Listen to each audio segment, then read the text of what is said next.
All right, hey everybody. I'd like to welcome everyone who is following along with this edition of the Virginia Sports Hall of Fame's Hall Call interview series on a Friday, which is we're always in good moods on a Friday. So hopefully everybody is in a good mood, and hopefully you're staying safe, staying healthy as we continue to navigate the pandemic. I am Will Driscoll, the Executive Director of the Hall of Fame, and I'm happy to bring this to you. It's been a great content platform for us during this time. So if there's a silver lining in anything, it's the fact that we've been able to do interviews like this. But March 11th is kind of a date that I don't want to say it's going to live in infamy, but I think it's a date that a lot of us will remember because that is pretty much the day that everything stopped. The world, college sports in particular, things ended that day. And the next day, we didn't know what was going to happen. And here we are 9 months later, and we're still kind of in the same situation. But winter sports didn't crown champions in college, and many spring seasons were over before they even got started. So fast forward now to where we are today.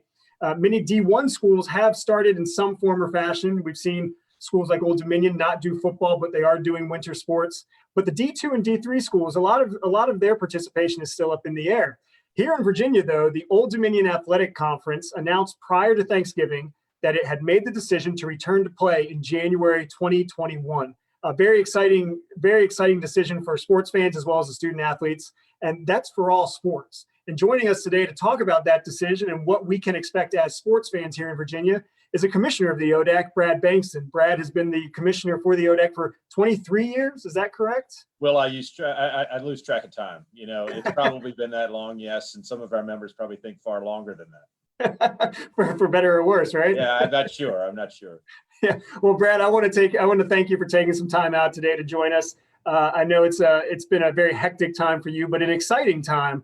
And obviously, everybody who's watching this is on Facebook Live. So if you have a question, feel free to put it up on the stream and we'll see if we can get it over to Brad.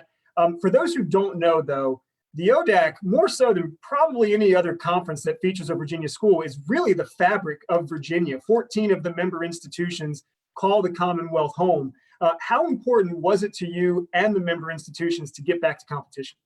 Well, you know, I think it's the most important thing for us is for our student athletes to have some idea of what our plan was. And well, that's really where our focus has been from the beginning. It's been about the students. It's been about the student athletes. And you know, we've had an opportunity to get back to campus. Our campus have had a chance to acclimatize to the virus as best you can. It's a moving target. I think we all know that. Anybody that's followed the news over the last 9 months knows from one day to the next, you're going to get a different opinion or perhaps a different direction that people are taking, as much as the CDC changing quarantine rules, you know, or masking suggestions or recommendations. So we want to focus on the mental health and the well-being of our student athletes. And because our institutions have had the opportunity to get a good idea about what this means and how this works, you know, we're in a better place. We think we're in a better place moving forward. When we stopped things in March and started having conversations about resuming activity in the fall, there was a lot of uncertainty about what campus was going to look like. How well was that going to go? Were people going to have the opportunity to get students back on campus and then have to, you know, track back to online only, actually have people leave campus? What we've learned is that it's doable.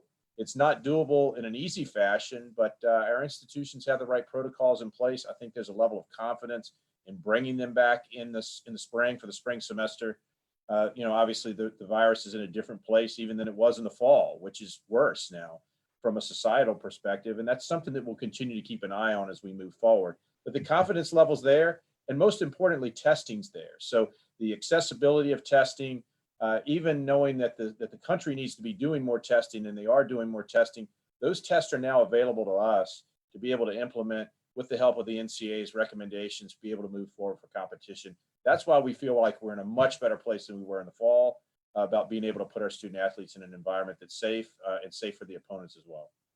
I have about 15 follow-ups to that one answer. I mean, that was great. That was a loaded answer, and I love rabbit holes. Yeah, there's 20 rabbit holes to jump down. You talked about testing. I mean, we all know testing is expensive. We've been told testing is expensive, particularly on a large scale like this. Is the NCAA supporting the ODAC in any way, or how is that being implemented? Well, that's interesting because, you know, every division in the NCAA has different grant programs or fund sharing programs. As you know, obviously the Division I program of the basketball sharing is in the news right now with the Knight Commission recommending changes in how the NCAA is run and how Division I's run based on revenue. And for us in Division II, there are grant programs that are provided to our conference, and there's been a lot of latitude that's been given by the NCAA this year because there are not a lot of professional development opportunities and other things that we're able to do with students remotely and or other programming, that they're allowing us to be able to funnel some of that money into testing. So that's some of the help that we're getting. It's not a lot of money by any means. It's not going to cover what our institutions have related to testing. But when we started this in the fall, I would say a test was $125 for a PCR test. It was going to take between 5 and 7 days for it to return. And the original recommendation, I think, from the NCAA is that you had to test 72 hours before competition. Well, the pricing alone was prohibitive, knowing that we didn't even know if we were going to get the test back in time to be able to compete and be able to move forward. So we're in a much better place now with testing. We've been very fortunate from the state of Virginia through some of the allocations that have gone from the federal government with several testing options, that they've distributed some of those tests to our institutions, which are going to help us get moving, I think, in the spring, not only for our student athletes, but most importantly, our students returning to campus. And then I think the second piece of that is we now have accessible and affordable testing for us to be able to purchase and have in hand to be able to get us through the spring. So when I say affordability, it's much different probably than what a Virginia Tech, VCU, ODU is looking at right now. But for us, we're looking at those rapid antigen tests that we can administer for high-risk sports 3 times a week at a minimum for our student athletes. Are you in discussions, or at least kind of talking with other counterparts throughout the state, even at the bigger schools, as to how did you do it? Because we're seeing news right now that it's, as you mentioned, the numbers show us that it's worse than it was when we first started, and even through the summer. And games, it's fluid whether a game is going to happen or not. Sometimes it goes right up to tip, and we don't know. How much communication is there between other schools outside of Division III in the state to really kind of make sure that you guys get this right? Well, I think we've had a lot of communication with our ATCs that have shared a lot of information between their counterparts at the Division I level. There's not a lot of difference for us. In some cases, I've had some ongoing conversations with Robert Lindenberg, the AD at Radford, just because I see, Radford's program certainly is a Division I program, and they were not competing in the fall. So we traded information back and forth kind of about what we're doing and kind of how they're moving forward in the Big South, which has been very helpful. There are not a lot of Division II counterparts, the CIAA. We have not communicated with them directly within the state, but I know that those options are there, and I've shared information with our Division II colleagues that are in Tennessee and in the North Carolina area. So we've had some open dialogue, and really find that many of us are focusing on the NCAA's resocialization document that's come from the Sports Science Institute at the NCAA, which is really an all-division kind of roadmap as to how to get back into resocialization of collegiate sport and playing sports again. Obviously, the Division I's are following it. They're doing the best they can. There are some Division II schools. There's some Division III schools right now in different parts of the country that are playing contests. A lot of schools in Texas are playing basketball right now. We've got schools in the upper Midwest that are playing basketball in Division III.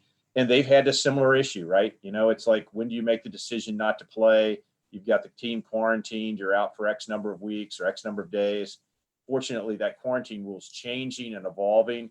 That may help us get back to competition a little faster if we run into that. But, the bugaboo in all this right now is we're trying to start with a sport that's an indoor sport that has a lot of contact. And, you've seen or read different articles related to transmission. Basketball, correct. Yeah, basketball specifically. All right, we do not have ice hockey, and we do not formally sponsor wrestling, although we have members that have wrestling. Those are problem sports when you're dealing with an indoor facility. So, we're looking at all the ways that we can have mitigation in place to be able to play with no spectators in all likelihood, certainly after the governor's announcement yesterday, and then being able to move forward and just get contests in. Do we think this is going to be perfect? By no means would I ever promise this is going to be perfect. And all you have to do is turn the television on or look at a sports app and determine the number of games that have been canceled. I do think it's important to note that of all the games that are being canceled, there are a lot of games being played, and a lot of games being played safely. And that's important to note, because we're not doing any of this in a blind fashion about entering in competition without fully weighing the safety of our student athletes and our student body and our campuses as we do it. It has been exciting, and I think that's a really good outlook to take. taking the positive as opposed to the negative is when you look at the amount of games that are being played every night. We have games that we can watch on television, and we can interact with either online or digitally. Obviously, there's not a lot of fans going to them, but the people playing those games, the student athletes. You mentioned that I'm sure there were a lot of voices in the room as you guys were going through these plans and brainstorming how this could happen again. How valuable was the student athlete voice from your member institutions, and what did they bring to the table to make sure that you guys got off safely? Yeah, they're always a part of our conversations, and something that we integrally rely on our institutions to kind of bring their voice forward. Well, we've had several conversations with our student athlete advisory committee, and oftentimes they may have a meeting and I have a staff member that runs that meeting, or they're actually participating in some sort of programming. We've really been pointed and focused on their mental health during this and how difficult this is. So we had a lot of discussion with them at the end of the spring semester before we entered into this fall about, how are you doing? How are you taking care of yourself? How are you physically taking care of yourself when you're away? Because everybody at that time had gone remote and gone home. So the hope was that we get back on campus. And I always have been very careful not to provide false hope to them about competition, have been very realistic about my answers. But we usually have a Q&A with them, and they can pass that information back on to their students on their own campus about what the plans are from the conference perspective and what we're looking to do. And honestly, it's been very refreshing to hear how much they're eager to play. At the same time, there have been concerns, how will we travel? What are the restrictions related to travel? Are we scheduling based upon the fact that we have no overnight? So they're very cognizant of what the issues are, and certainly don't have their head in the sand about the fact that this is going to be something easy. They're all going to have to participate and follow the protocols on their campus for us to be able to accomplish what we want to do. Mental health, that's the buzzword. And that is something that we focus on here at the Hall of Fame through our partnership with Children's Hospital of the King's Daughters and the Hampton Roads Sports Commission. And I hate to say it's funny, but we hosted an in-person event on sports and mental health with CHKD on March 11th. If that event would have been scheduled for March 12th, it would not have happened. Now we transitioned that to an online platform, but that has really become top of mind for student athletes. Going into this, was there already a basis of, the ODAC support student athlete mental health and putting resources towards it, or did this kind of help blow that out of proportion? Well, it's a great segue into where we've been, right? It became evident, it was the buzzword afterwards, mental health. We've got to worry about these kids' mental health. I got to worry about my own mental health in this. Mm-hmm. And I say that with a little bit of jest, but at the same time, we all do, because this has been such a, seismic shift as to how we've operated and what we've done. In our world, I get the question all the time, how are you doing? This has got to be very difficult for you. I bet your head's spinning in 100 different directions. Well, so is everybody else, right? But what's been frustrating for us is that we haven't been able to launch. It's like having the ship at the launch pad and always having something that steps in the way, and it's always the same problem, right? It's just you try to find a different way to solve it and you can't.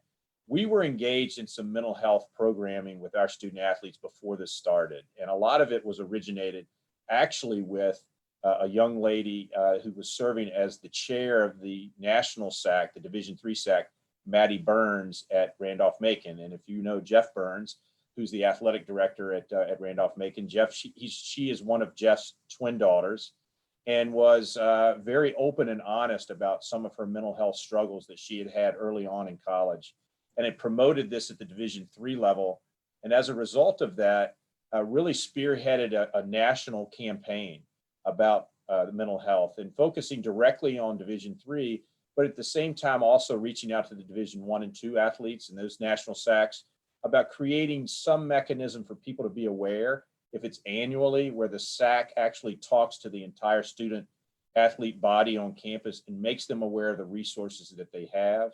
And that the stigma, it was called Break the Stigma, I think is what they were really talking about in their video plan, being able to break the stigma of saying, hey, it's okay to ask for help.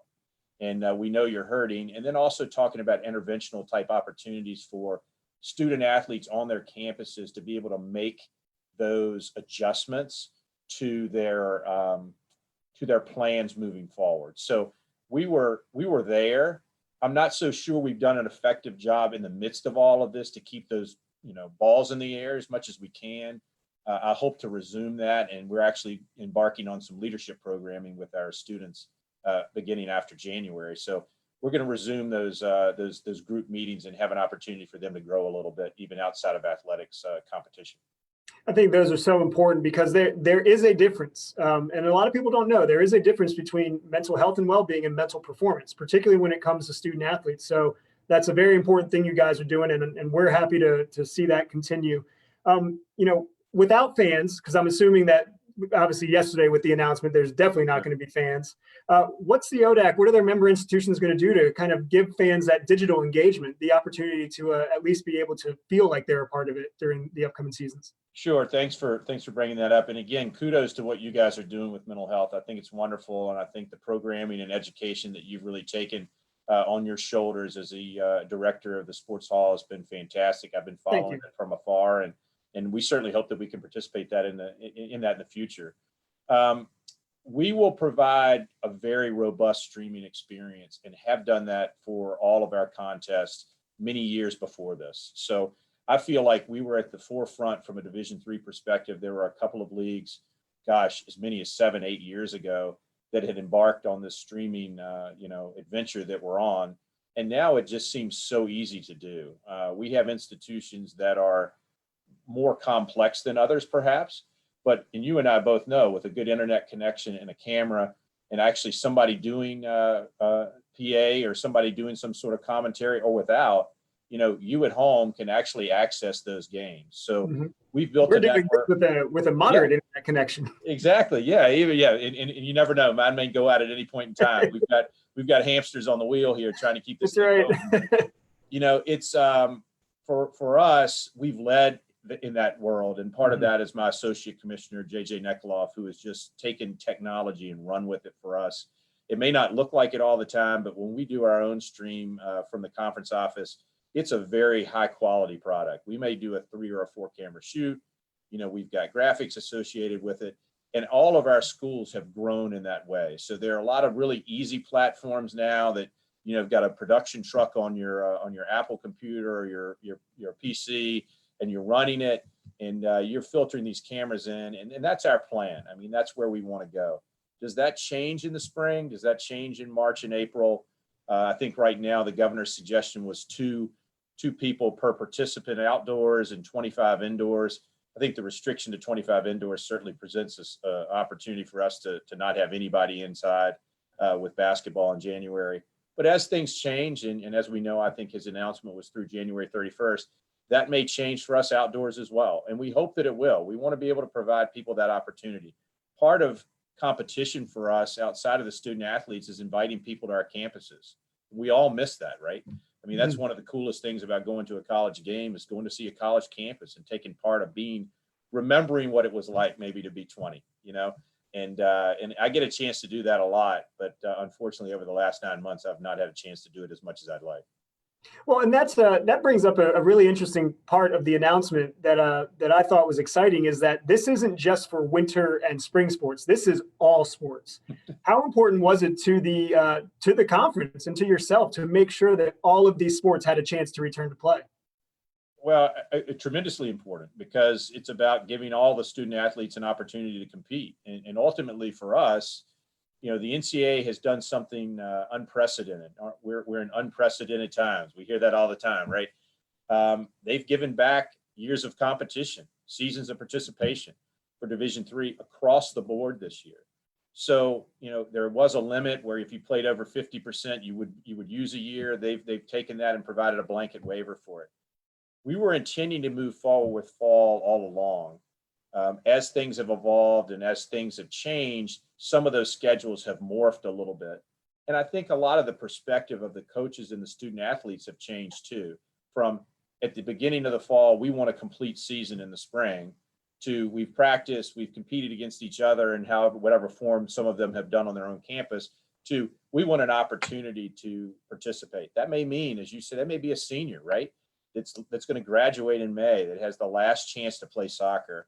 We thought that was important. We thought that was an important opportunity for them. We think we can do it.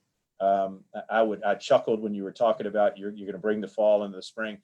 A lot of people probably think we're a little crazy to do it. And I would think there's a little bit of that in there too. But it's about the attention to all of the student athletes of providing that opportunity that our people are committed to. And, we certainly hope that we can implement that in the spring in a way that works. And right now, our overlapping schedules, given the fact that we spread things out, look pretty good, look very manageable for our people. And if we're able to keep things where they are, I think we're going to be able to do it and not do it in a way that's too taxing on staff. It's going to be tough, and we're going to have to make some adjustments, but I think we'll be able to get it done. I think you brought up a very interesting point in your answer there too, that, these are D3 athletes. And while these are very good athletes, the professional opportunities aren't there in the same breath as you would say with the D1 athletes. So for many people, for many of the upperclassmen, this might be their last chance to compete. So we're definitely happy to see that they're going to be getting back out on the fields, the courts. But for those athletes that don't play or that choose to opt out, is there a scenario where they're able to maintain that eligibility? I think you may have answered that, but I just want to make sure that there's some clarity there. It is. So, Division III works much differently than Division One does. And I'm not totally familiar with Division II and their clock, but Division I, there's a clock. Once you start, you have to complete 4 years in 4 years of a sport in 5 years. Mm-hmm. Division III, it's an indefinite clock. It's all about counting full-time semesters. So despite the fact you may be going to class, and in one semester you may take 9 hours and not be a full-time student and not participate. You're not allowed to participate unless you're full-time on your campus and compete unless you're taking 12 hours. But if you're under that, you're not using your time. You're attending school in whatever way you make that work.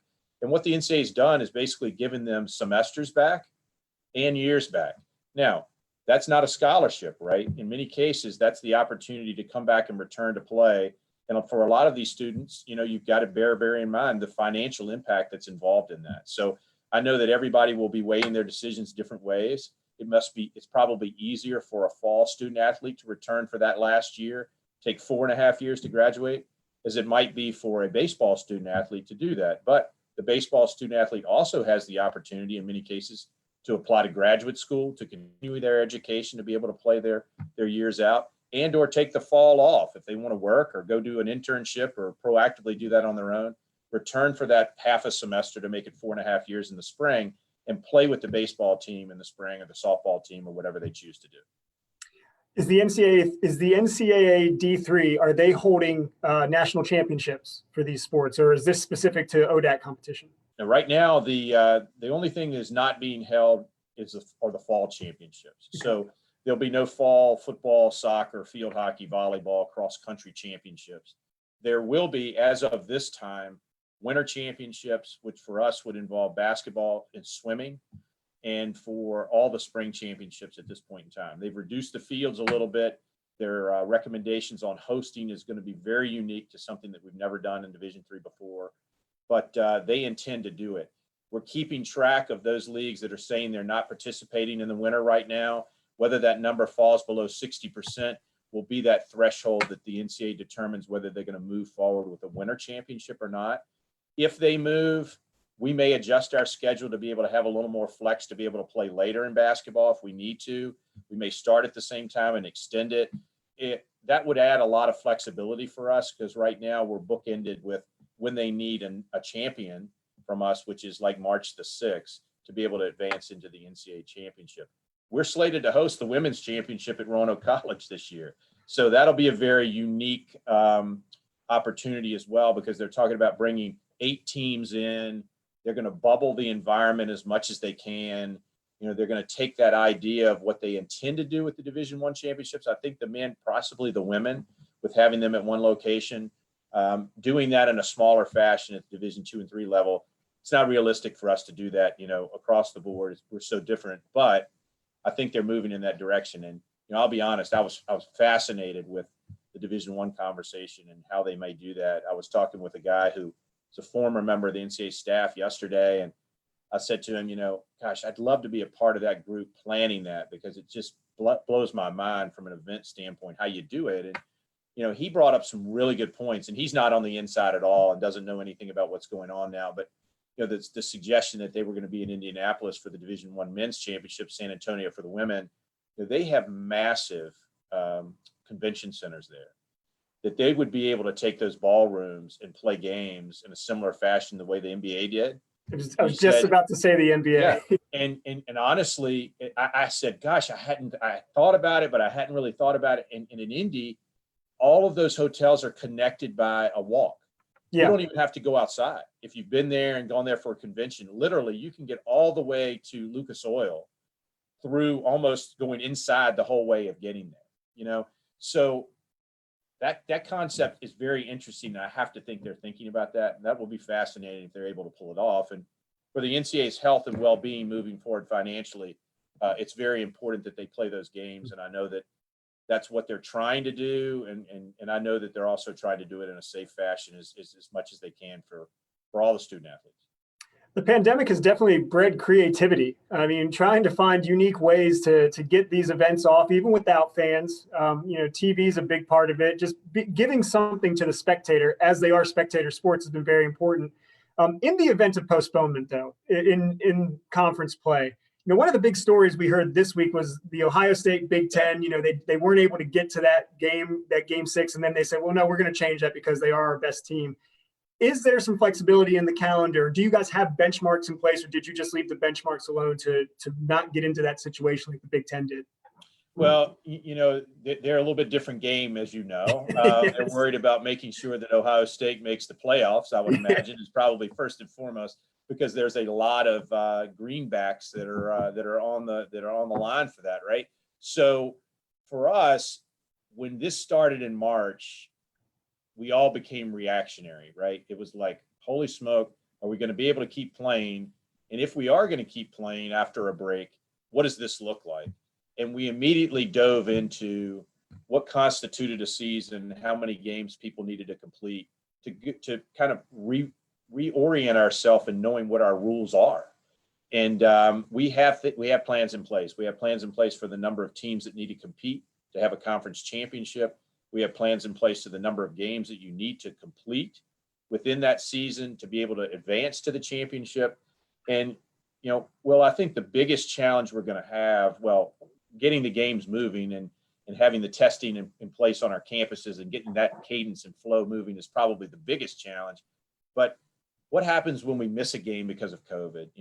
Is it just gone? And in all likelihood, it probably is, as long as we don't have time to make them up. And there has to be an end, and then how many games does somebody miss for you to be able to continue? So that's going to be, I think, the biggest challenge that we have about dealing with once we start competing. Who can compete on what day? How many games do they miss? Whether you're able to make those up. And then you throw in the middle of that weather, which, this will be the winter. And I don't want to say this, but I'll say it anyway, where there's 4 blizzards in March and at February and the beginning of March. You just spoke it out of existence. I know I did. I hope I did. I haven't read the Farmer's Almanac, but I'm hoping that it's not dismal. Probably not. So, in doing that, you've got weather on top of it. So if it's not a COVID miss, it's a weather miss. So our people have said, well, if it's a weather miss, let's reschedule it like we normally would. If it's a COVID miss, chances are we're not going to miss that game. We're going to miss another game. We may miss another game.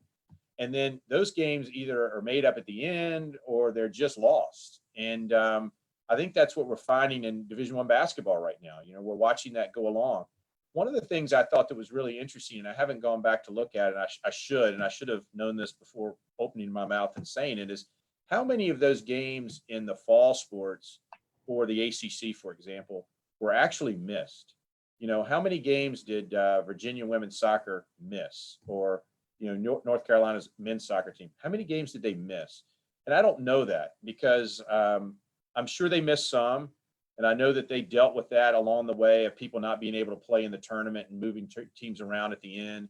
So, it'll be good for us to kind of go back and reference that and see what that looks like long term. And I'm hoping that we're not dealing with this in the fall, but I still think there's an outside chance that we could be testing in the fall. We could have some issues where we may have to, put a pause on what we're doing. And if that's the case, then we have the pieces in place, I think, to make the right decisions. And it's, you hate to have something like this bring things to the light that you need to have done, but there are several things that have come to light that we realized that we were not I guess, thinking it far enough ahead, perhaps, that we needed to kind of go backtrack on and kind of create some policy, which it's been healthy for us to have those discussions in the middle of all this. As it pertains just to the spring semester and the restart, what would you consider a success? Oh, man, I think the idea that we bring students back to campus, that we start practicing in regular form again and resume classes on campus. A lot of this is going to depend on whether institutions return in person. Their intent is that they return in person. I'm not insinuating they're not, but a lot can change between now and the middle of January, which we're well aware, hopefully for the positive and not for the negative. But if there's a governor's order or something like that that prevents them from returning in person until later, we're going to have to make adjustments to our schedule. To me, a success is we're able to engage all of our sports in some level of competition in the spring. And I'm hoping that means a more robust opportunity for our spring sports that were, just totally, devastated last year about not being able to continue their competition, and also being able to reach out to those that we haven't been able to serve this year in the fall and the winter, and having some semblance of competition. So, that's a success in my mind. I'm not foolish enough to think that it has to be perfect, that we have to play every game, because if I was, this would be the wrong time to be in this job. That's for sure. Well, we'll definitely be following from here. Obviously, there's 14, as I mentioned, 14 of the member institutions of Virginia schools. So there will be sports fans following it all across Virginia.